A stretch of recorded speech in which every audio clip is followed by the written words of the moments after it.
بسم اللہ الرحمن الرحیم۔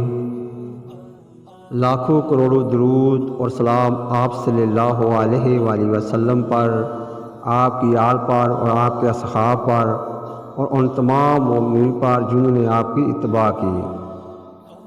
ناظرین، پچھلی قسط میں قصی بن کلاب کا ذکر کیا گیا۔ ایک روایت کے مطابق انہی کا لقب قریش تھا، جس کی وجہ سے ان کی اولاد کو قریش کہا جانے لگا، جبکہ ایک دوسری روایت کے مطابق قصی بن کلاب سے 6 پشت پہلے بنی اسماعیل میں فخر بن مالک ایک بزرگ تھے جن کا لقب قریش تھا۔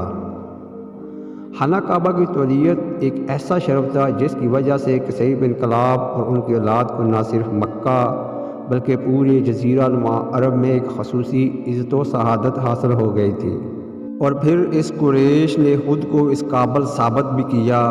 قصی بن کلاب نہ صرف خانہ کعبہ کا جملہ انتظام و انتصام کا بندوبست کیا، بلکہ اس سے آگے بڑھ کر مکہ کو باقاعدہ ایک ریاست کا روپ دے کر 6 مختلف شعبے قائم کیے اور انہیں قابل لوگوں میں تقسیم کیا، جس سے ان کی وفات کے بعد ان کے پوتوں نے باہمی افہام و تفہیم سے 6 شعبوں سے بڑھا کر 10 شعبوں میں تقسیم کر کے آپس میں بانٹ لیا، اور یہی نظام بعثت نبی صلی اللہ علیہ وآلہ وسلم تک بڑی کامیابی سے چلایا گیا۔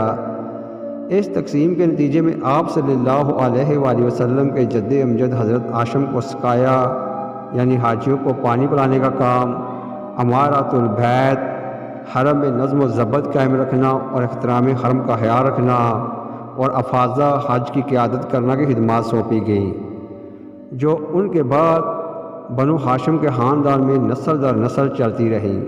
حضرت ہاشم بن عبد مناف قصی بن کلاب کے پوتے تھے، نہایت ہی جلیل قدر بزرگ تھے۔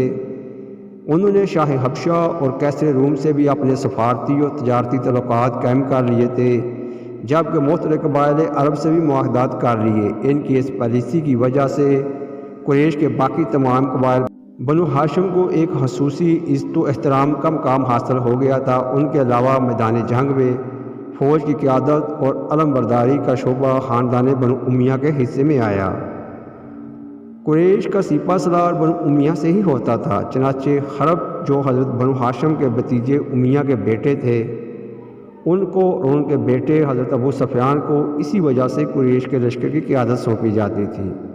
حضرت ابو بکر صدیق رضی اللہ تعالیٰ عنہ کے خاندان بنو تیمہ بن مرہ کو اشناق یعنی دیوانیوں، فوجداری، عدالت، دیت و جرمانے کی وصولی اور تعین کی ذمہ داری سونپی گئی۔ اس کے علاوہ شعبہ سفارت حضرت عمر رضی اللہ تعالیٰ عنہ کے قبیلہ بنی عدی کے حصے میں آیا۔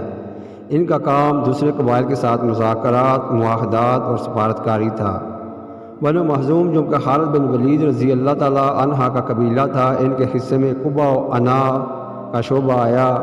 ان کا کام قومی ضروریات کے لیے مال و اسباب اکٹھا کرنا اور فوجی ساز و سامان اور گھوڑوں کی فراہمی تھا۔ قریش کے گھوڑ سوار دستے کا کمانڈر بھی اسی قبیلے سے ہوتا تھا۔ اپنا وقت آنے پر حضرت خالد بن ولید نے ملتو شخص سوار دستوں کی کمان نہایت ہی خوش اسلوبی سے سنبھالی۔ اسی طرح 5 مختلف شعبوں کی ذمہ داری مختلف قبائل قریش کے حوالے کر دی گئی۔